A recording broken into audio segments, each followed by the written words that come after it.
अस्सलाम वालेकुम students, class के 5 subject English B. I hope you all are fine. आज हमारा लेक्चर नंबर 7 है, जिसका टॉपिक है articles, conjunction, regular and irregular nouns और इसके साथ स्टोरी है। ये सारा आपका रिटन वर्क है जो आप लोग अपनी नोटबुक्स में लिखेंगे और उसको याद भी करेंगे। उम्मीद है अभी तक जितने भी लेक्चर्स गए हैं वो आपको अच्छी तरह समझ आए हैं और आज का लेक्चर भी आपको अच्छी तरह समझ आएगा। अपने लेक्चर की तरफ बढ़ते हैं। पहला टॉपिक है हमारा आर्टिकल्स का। There are 2 types of articles. Articles की 2 टाइप्स हैं, एक होती है इनडेफिनेट और एक होती है डेफिनेट। इनडेफिनेट आर्टिकल्स में ए एंड एन होते हैं और डेफिनेट आर्टिकल होता है द। हम इनके यूज़ भी हम पढ़ेंगे। द जो है मैं आपको बताती चलूँ, आर्टिकल वहाँ यूज़ होता है जहाँ पे हमने किसी नाउन को स्पेसिफाई करना होता है। देखिए, ये है इनडेफिनेट आर्टिकल की definition. A is used before a noun starting with a consonant. Article a कहाँ यूज़ होता है? उस लफ्ज़ से पहले लगाया जाता है जो लफ्ज़ कॉन्सोनेंट से स्टार्ट हो रहा हो। The article an is used before the word starting with a vowel. और आर्टिकल एन कहाँ यूज़ होता है? उस लफ्ज़ से पहले इस्तेमाल होता है, उस लफ्ज़ से पहले लिखा जाता है जो वर्ड वॉवल लेटर से स्टार्ट हो रहा हो। वॉवल लेटर कौन से होते हैं आप लोगों के? ए, ई, आई, ओ, यू। ये 5 वॉवल लेटर्स हैं। इनसे स्टार्ट होने वाले वर्ड से पहले हम आर्टिकल एन यूज़ करते हैं। वॉवल के अलावा जो बाकी लेटर्स होते हैं उनको हम कॉन्सोनेंट्स कहते हैं और कॉन्सोनेंट से स्टार्ट होने वाले वर्ड से पहले हम आर्टिकल ए यूज़ करते हैं। डेफिनेट आर्टिकल द का यूज़ कहाँ कहाँ यूज़ होता है? when we talk about something already known or which have been previously mentioned। जो चीज़ पहले से मेंशन की जा चुकी हो, जिस चीज़ के बारे में बात हो रही हो, उसके साथ हम डेफिनेट आर्टिकल लगाते हैं द। जैसे कि एग्जाम्पल है, आई हैव अ पैरट। मेरे पास एक तोता है। The parrot is green. अब सेकंड सेंटेंस में उसी नाउन की बात हुई जो पहले से मेंशन हो चुका है, इसलिए उसके साथ हमारा आर्टिकल यूज़ हुआ द। पैरट को हमने यूज़ किया द पैरट। सेकंड है, वी डिफाइन और आइडेंटिफाई अ पर्टिकुलर पर्सन और ऑब्जेक्ट। जब हम किसी ख़ास शख्स या चीज़ के बारे में बात करते हैं, हम उससे पहले भी आर्टिकल यही लगाते हैं। जैसे कि can you see the boy in the red shirt, के रेड शर्ट में एक लड़की की बात हो रही है। यहाँ पे बॉय को भी स्पेसिफाई किया है द और उसकी शर्ट के बारे में भी शर्ट को भी स्पेसिफाई किया है द रेड शर्ट। फिर है रेफर टू पीपल और ऑब्जेक्ट दैट आर यूनिक। जो चीज़ें यूनिक होती हैं उनके साथ भी हम आर्टिकल द ही लगाते हैं। Clouds drifted across the sky. पूरे आसमान पर बादल छाए हुए हैं। अब द स्काई यूनिक है, ठीक है, एक ही है, आसमान एक ही है, इसलिए उसके साथ भी हमने द यूज़ किया। फिर नेक्स्ट है, the sun sets at the clock on the evening. Sun हमारा भी एक यूनिक ऑब्जेक्ट है, इसलिए उसके साथ भी हमने आर्टिकल द यूज़ किया है।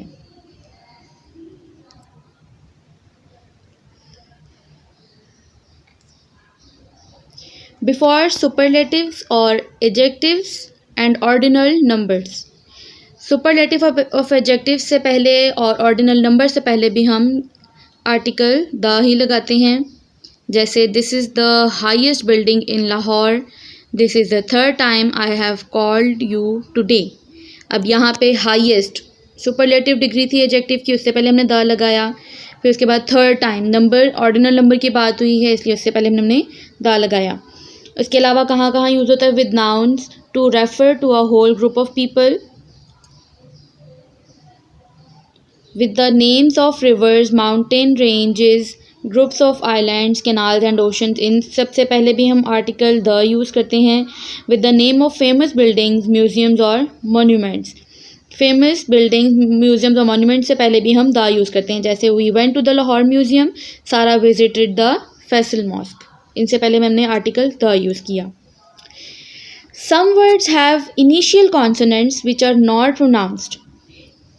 कुछ लफ्ज़ ऐसे होते हैं जो स्टार्ट तो कॉन्सोनेंट से होते हैं लेकिन वो लेटर्स बोले नहीं जाते, कॉन्सोनेंट लेटर्स बोले नहीं जाते। For example H in honest, honest का H, W in rap, rap में डब्ल्यू, के इन नॉक और नॉक में के।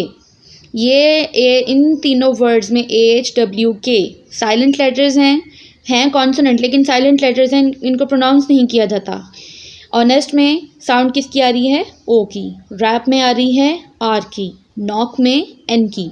सो we put the article a और an with those words by focusing on the sound of the second letter। इसलिए हम इन words के जो सेकंड लेटर्स होते हैं उनकी साउंड के अकॉर्डिंग हम आर्टिकल पुट करेंगे। जैसे ऑनेस्ट में साउंड आ रही है ओ की, ओ इज़ वॉवल लेटर, इससे पहले हम लगाएंगे एन। रैप आर की साउंड दे रहा है, आर कॉन्सोनेंट है, इससे पहले हम लगाएंगे अ। इसी तरह नॉक में भी एन कॉन्सोनेंट है, इससे पहले भी हम आर्टिकल पुट करेंगे अ। नेक्स्ट है fill in the blanks with suitable article. Blanks हैं ये आपकी जिसमें सूटेबल आर्टिकल पुट करना था। There is dash book on the table, book consonant से स्टार्ट होने वाला वर्ड है, इसलिए इससे पहले हम लगाएंगे a. Sara had dash egg for breakfast, egg vowel से स्टार्ट हुआ इसलिए लगा एन।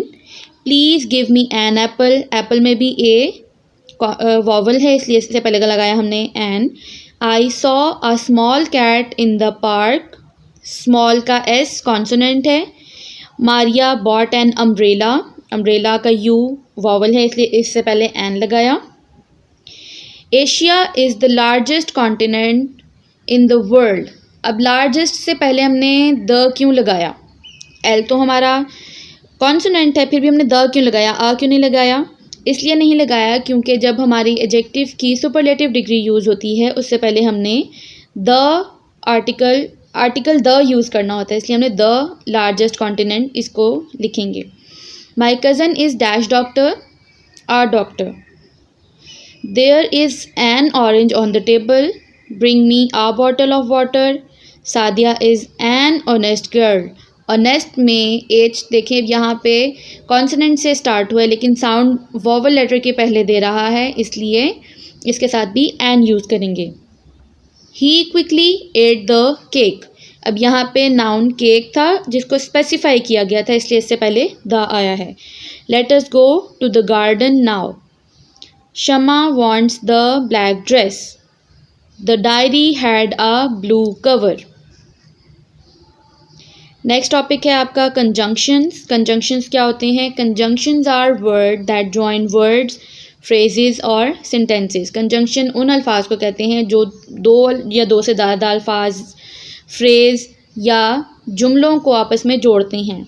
एग्जाम्पल है इसकी सो, एंड, बट और बिकॉज एक्सेट्रा, ये सब वो वर्ड्स हैं जो कंजंक्शन हैं, सेंटेंस को आपस में जोड़ते हैं। एग्जाम्पल नीचे आपको नज़र आ रही है, Ali and Ahmad were going to school. अब इसमें कंजंक्शन क्या है? एंड, जिसने ज्वाइन किया अली और अहमद को। Hamad was hungry so he looked for something to ईट।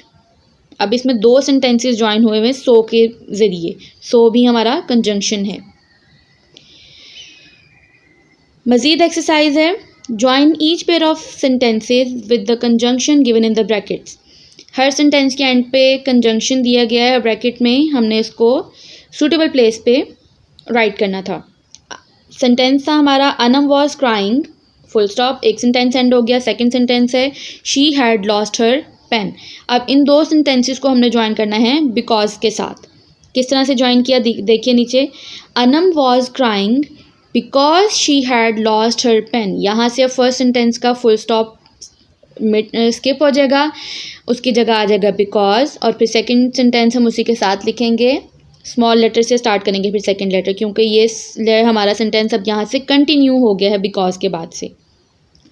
बदर can stay, he can go home. दो सेंटेंसेस है, इस हमने ज्वाइन किससे करना है? और से। बदर कैन स्टे और गो होम, बात यहाँ पे बदर की ही हो रही थी कि वो रुके या घर चला जाए, लेकिन पहले ऊपर वाले सेंटेंस में दो सेंटेंसेस अलग अलग लिखे थे इसलिए दोनों में सब्जेक्ट यूज़ हुआ था। अब नीचे वाले सेंटेंस में हमने क्योंकि उसको ज्वाइन करके सेंटेंस को कंटिन्यू कर दिया है इसलिए वहाँ से सब्जेक्ट स्किप हो गया, जिसकी पहले ही बात हो रही है, हमने सिर्फ वो सब्जेक्ट स्किप करना होता है जिसकी पहले से बात हो रही होती है, इसलिए ये इसको बना दिया हमने ब्रदर कैन स्टे और गो होम। नेक्स्ट है gold is a precious metal, silver is a precious metal. इसमें हमने कंजंक्शन पुट करना है एंड। दोनों में एक ही बात हो रही है, दोनों सेंटेंसेस में एक ही बात हो रही है, इसलिए हम बात को रिपीट करने के बजाय इस तरह से इसको लिखेंगे, gold and silver are precious metals. दोनों ही मेटल्स हैं, इसलिए हम इसको इस तरह से ज्वाइन करेंगे। The tiger came near the baby, he turned and went away. इसको ज्वाइन करना हमने बट से। The tiger came near the baby but he turned and went away. He work very hard, his results are very good. इसको join करना है so से। He work very hard so his results are very good. अब आपका homework क्या है? Read the given paragraph and notice the use of conjunctions. ये paragraph आपने अपनी कॉपीज़ में नोट करना है। जो जितना भी कंजंक्शन तक का हमने पढ़ा था वो सारा भी आप लोग कॉपीज़ में नोट करेंगे। उसके अलावा ये भी आप अपनी नोटबुक्स पे लिखेंगे और इसमें जहाँ जहाँ कंजंक्शन यूज़ हुई है, जो कंजंक्शन यूज़ हुआ है, आपने कंजंक्शंस अंडरलाइन करने हैं। फिर है regular nouns and irregular nouns. Regular noun क्या होते हैं? Regular nouns are easily made plurals with a few simple changes such as adding an s or es to the end of the word. Regular nouns क्या होते हैं? इसमें Plurals जो हैं easily बन जाते हैं। जो भी वर्ड आपको रेगुलर नाउन हो जिसका हमने प्लूरल बनाना हो, उसी रेगुलर नाउन उस वर्ड के एंड पे हम या तो एस और es का एडिशन करके हम उसके प्लूरल्स बना लेते हैं।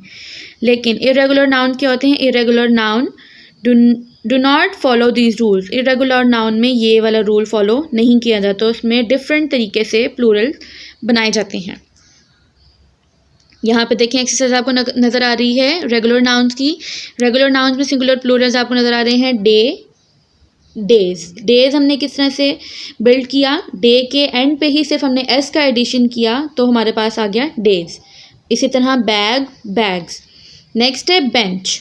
बेंच के एंड पे हमने ई एस का एडिशन किया तो वो बन गया बेंचेस। इसी तरह से है foxes, pencils, tree, trees, table, tables, Bush, bushes, page, pages and chair, chairs.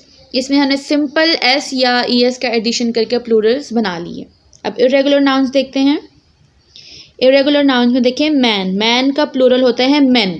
इसमें मैन्स नहीं हम लिखते, इसका प्लूरल होता है मेन।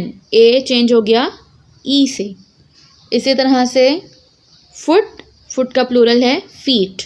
माउस, माइस। इसमें देखें ना तो एस का एडिशन हो रहा है ना ही ई एस का एडिशन हो रहा है, स्पेलिंग ही चेंज हो रही हैं, इसलिए ये इरेगुलर नाउन्स हैं। Tooth, teeth. Woman, women. Goose, geese. Ox, oxen. Child, children. Childrens नहीं होता है, अक्सर बच्चे सेंटेंसेस लिखते हुए चिल्ड्रन को चिल्ड्रंस लिख देते हैं। चिल्ड्रन ऑलरेडी प्लूरल वर्ड है, इसलिए इसको चिल्ड्रंस नहीं लिखते, ये चिल्ड्रन ही लिखा जाता है।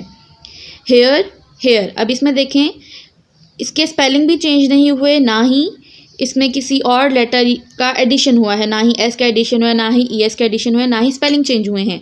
ये भी इरेगुलर नाउन की एक एग्जाम्पल है। इसी तरह से फिश, फिश। सिंगुलर हो चाहे प्लूरल हो हम फ़िश ही कहते हैं। इसी तरह हेयर भी हम हेयर ही यूज़ करते हैं, चाहे हम एक बाल की बात करें चाहे हम ज़्यादा बालों की बात करें। There are some nouns that do not change their spelling to make their plurals. वही बात हो रही है, कहीं कुछ नाउन ऐसे भी होते हैं जो अपने स्पेलिंग्स चेंज नहीं करते लेकिन प्लूरल भी एज इट इज़ ही यूज़ होते हैं। For example deer, fish, sheep etcetera.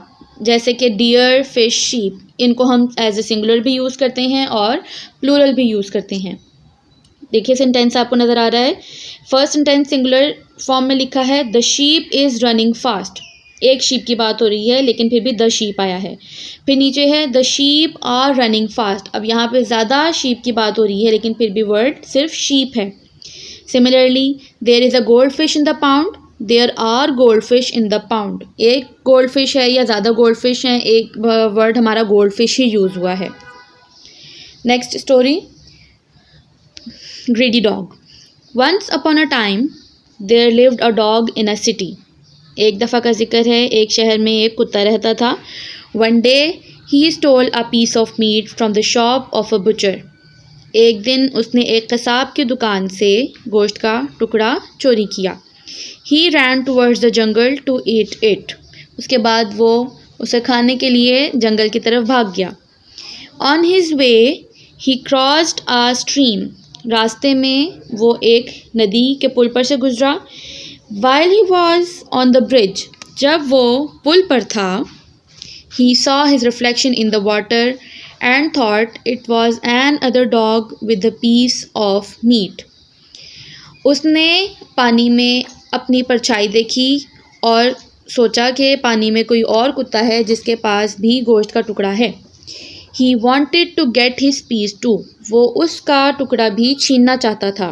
As he barked at him, जैसे ही उस पर वो भौंका, टुकड़ा लेने के लिए उसके ऊपर भौंका, the piece of meat in his mouth, उसके अपने मुंह में जो मौजूद गोश्त का टुकड़ा था, फेल इनटू द वाटर, पानी में गिर गया। He lost his piece too. इस तरह से उसने अपना टुकड़ा भी गंवा दिया। Moral, greed is a curse. इसका नतीजा क्या है? लालच बुरी बला है। अब इससे हमें क्या सबक मिलता है? मिसाल आपको इसमें स्टोरी में दी गई है कुत्ते की कि उसको एक गोश्त का टुकड़ा मिल गया, लेकिन जब उसने देखा पानी में अपना अक्स तो वो समझा कि कोई और कुत्ता है जिस दूसरे कुत्ते के पास भी गोश्त का टुकड़ा, उसने उसका टुकड़ा भी हासिल करना चाहा और इसी लालच में जब वो उससे छीनने के लिए उस पर भौंका तो अपने मुंह में जो उसका गोश्त का टुकड़ा था उसने वो भी गंवा दिया। दूसरा तो हासिल नहीं हुआ, अपनी चीज़ भी वो गंवा बैठा। इसलिए हमें कभी भी अगर हमारे पास कोई अच्छी चीज़ है और हम उस वैसी ही चीज़ किसी और के पास देखते हैं या उससे अच्छी चीज़ देखते हैं किसी के पास, तो कभी भी हमें ये हसद नहीं करना चाहिए कि हम उसकी चीज़ भी हासिल कर लें। हमारे पास जो मौजूद है हमें उसी पर शुक्र अदा करना चाहिए कि हमारे पास ये चीज़ भी मौजूद है। उम्मीद है आज का लेक्चर भी आपको समझ आया है। नोटबुक्स पे ये सारा काम अपना नोट डाउन करके इसको याद कीजिएगा और होमवर्क भी प्रॉपरली डेट एंड डे के साथ ही कीजिएगा।